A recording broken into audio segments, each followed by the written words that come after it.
The 1st of September, 1939. After a false accusation that the Poles attacked a German radio station, Nazi Germany launches a retaliatory campaign against Poland, triggering World War II. After defeating the Polish army, the Germans ruthlessly suppress the Poles, whom they consider to be racially inferior. And in the weeks following the German attack on Poland, German SS, police, and military units shoot thousands of Polish civilians, including many members of the Polish nobility, clergy, and intelligentsia.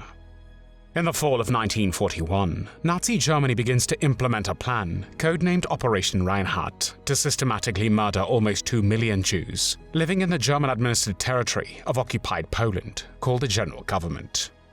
3 killing centers are established as part of this plan: Belzec, Treblinka, and Sobibor. The last and most feared commandant of Sobibor will become Franz Reichleitner. Franz Reichleitner was born on the 2nd of December 1906 in Ried im Traunkreis, then part of Austria-Hungary. He was 26 years old when on the 30th of January 1933, Adolf Hitler was appointed Chancellor of Germany by the German President Paul von Hindenburg. Reichleitner joined the Nazi Party in 1936 and became a member of the SS in 1937. The SS, Schutzstaffel, or Protection Squads, was originally established in April 1925 to protect Adolf Hitler and other Nazi leaders and speakers and provide security for political meetings.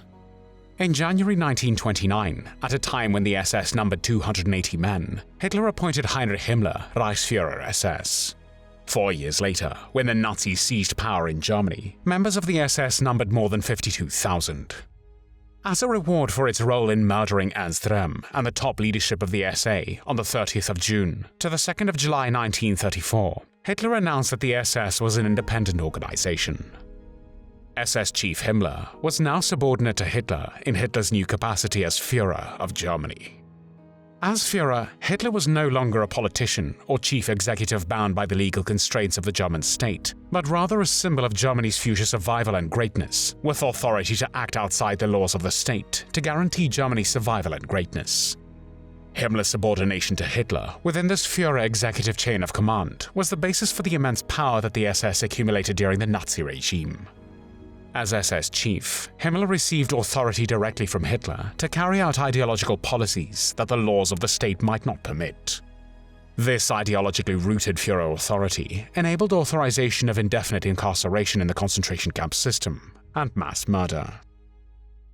Nazi leaders justified this extra-legal chain of command and the policies initiated under its authorization by the national emergency decrees following the Reichstag fire in 1933, and after 1939 by the intensified emergency created by the war.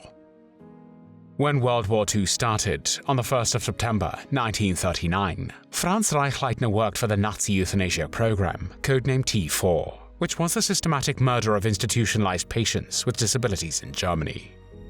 The patients were transported by bus or by rail into 6 killing centers where they were murdered. In these centers, the Nazis gassed, shot, or killed by lethal injections those who were deemed unworthy of life, such as residents of welfare institutions, some concentration camp inmates, the chronically sick, the mentally and physically disabled, homosexuals, and even sick German soldiers. Reichleitner worked at the Hartheim Euthanasia Center in Austria and served first as an assistant supervisor under Officer Christian Werth before assuming Werth's position of chief supervisor. The T4 program predated the genocide of European Jewry, the Holocaust, by approximately 2 years. Historians estimate that the program claimed the lives of 250,000 men, women, and children. In the fall of 1941, Nazi Germany implemented a plan to systematically murder the 2 million Jews living in German-occupied Poland. This plan was codenamed Operation Reinhard, and as part of this action, 3 killing centers were established: Belzec, Treblinka, and Sobibor. On the 1st of September 1942, with the rank of SS-Obersturmführer, on the orders of Christian Werth and Odilo Globocnik, Reichleitner took command of the Sobibor extermination camp, with Franz Stangl's departure to Treblinka. German SS and police officials conducted deportations to Sobibor between May 1942, when the regular gassing operations began, and the fall of 1943. Most of the Jews brought to Sobibor were immediately gassed by carbon monoxide, which had been piped into the gas chambers from an engine. About 250,000 victims were murdered in this killing center. The Germans constructed Sobibor as a rectangle, 1,312 by 1,969 feet. A double barbed wire fence, woven with tree branches, surrounded the perimeter of the camp. This design was intended to hide the view of what was inside. It had two side-by-side gates, one for trains and another for foot traffic and vehicles. The Nazis paid special attention to the front compound, which consisted of living quarters and recreational buildings for the camp personnel.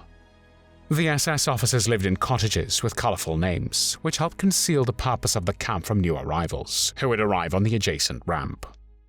When the transport of 40 to 60 freight cars arrived at the Sobibor railway station, only 20 cars at a time were taken into the camp, while the rest of the victims remained locked in the rail cars. The victims were then brought in the so-called arrival area, where an SS man would give a speech welcoming them, saying that they had reached a transit camp on their way to the labor camps. They were also told that before embarking on the next part of their journey, they were to take showers, have their clothing disinfected, and get a meal. The men and women were separated, and the children were sent with the women. The Nazis ordered the victims to remove their clothing and hand over their valuables.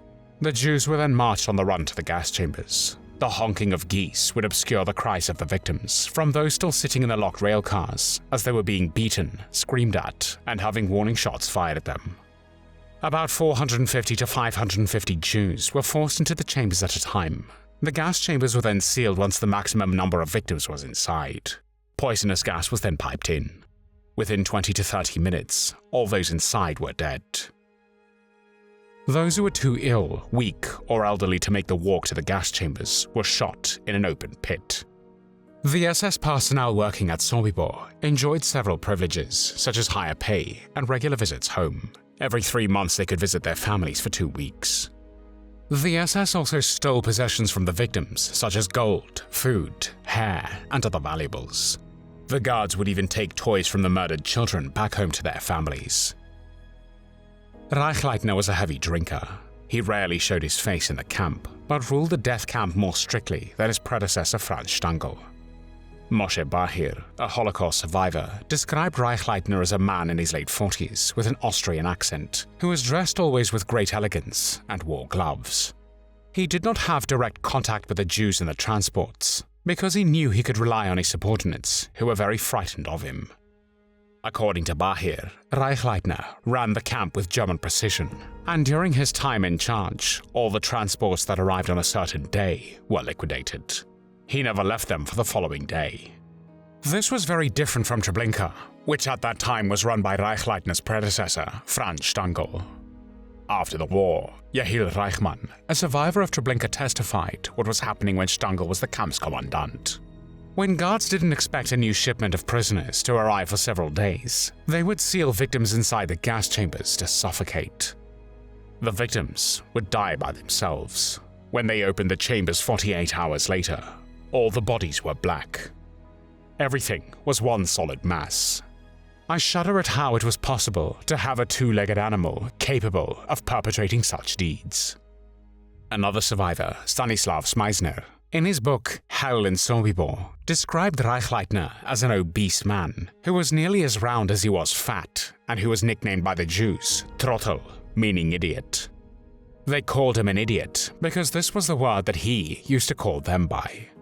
According to Smeisner, Reichleitner loved to show off his authority by talking very little, even with his officers, and he always shouted at inmates and liked to give them continuous orders which had to be obeyed to the last dot. Reichleitner did not tolerate disobedience, and he despised the Jews. On one occasion, when an old man from the transports slapped SS officer Karl Frenzel, Reichleitner took the man aside and shot him on the spot in front of his family and the entire convoy of people. After Reichsführer SS Heinrich Himmler visited Sobibor on the 12th of February 1943, he promoted Reichleitner to SS Hauptsturmführer. Himmler also instructed the camp to be even more secure with a second installation of barbed wire and had minefields made around the perimeter of the camp. In the summer of 1943, rumors began to circulate that Sobibor would soon cease operations, and the prisoners understood that this meant certain death for all of them. The Sobibor prisoners knew this, since the Belzec prisoners who did the same work as they did had sewn messages into their clothing before they were killed by the Sobibor guards, who had shot them the same day they arrived in the camp. The next day, the Sobibor inmates found all their clothing full of blood. Chaim Engel, a Polish Jewish prisoner, found a note in a pocket which said, "We worked at Belzec for 1 year and did not know where we would be sent next. They said it would be Germany. Now we are in Sobibor and know what to expect. Be aware that you will be killed also. Avenge us." And they did. In September 1943, 20 Jewish Red Army prisoners of war, the soldiers who had the necessary expertise to pull off an escape, arrived at Sobibor on a transport from the Minsk ghetto and were selected for labor. One of them, Alexander Pechersky, would become a leader of the revolt, which began around 4 o'clock in the afternoon on the 14th of October, 1943. And 1 hour later, a total of 11 SS officers were killed by the rebels, some of them with an axe. Chaos then took over. The prisoners had to escape by climbing over a barbed wire fence or by running out the main gate through a minefield under heavy machine gun fire. Some stepped on mines, while some gave up and did not run at all. Approximately 300 prisoners were able to escape, but most of those were chased down and killed. However, some 50 of the escapees did survive the war. Reichleitner was on holiday when the revolt took place, and when he returned, he was ordered by Himmler to dismantle the gas chambers and other camp facilities to remove any traces of its existence. After the closure of Sobibor, in the autumn of 1943, Reichleitner, like most officers of Operation Reinhard, was sent to Italy to fight against the local partisans and to murder Jews.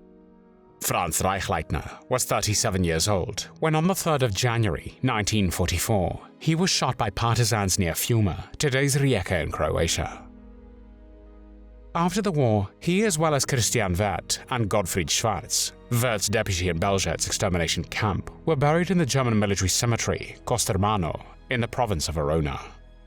Decades later, in 1988, the criminal past of Franz Reichleitner led to a scandal in West Germany when Manfred Steinkerler, the German consul general in Milan, Italy, refused to pay homage to the approximately 22,000 German soldiers buried at the Kostermano cemetery when he learned that Nazi criminals including Christian Wert, Gottfried Schwarz, and Franz Reichleitner had been buried there. He insisted that, unless the remains of the 3 Nazi murderers were removed from the cemetery, he, in his role as German consul general in Italy, would not lay a wreath on Remembrance Day to pay respect to the fallen German soldiers. He justified this with their involvement in Operation Reinhard, where the 3 Nazi criminals were responsible for the extermination of hundreds of thousands of Jews. He suggested that the remains of the 3 war criminals were exhumed and transferred to the civilian cemetery in Germany, but the proposal was rejected by the West German government. In the end, as a compromise, the names of the 3 SS men were erased from the cemetery's Book of Honor and their ranks removed from the gravestones. There were no tears shed for Franz Reichleitner.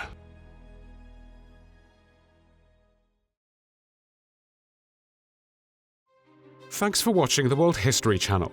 Be sure to like and subscribe, and click the bell notification icon so you don't miss our next episodes. We thank you, and we'll see you next time on the channel.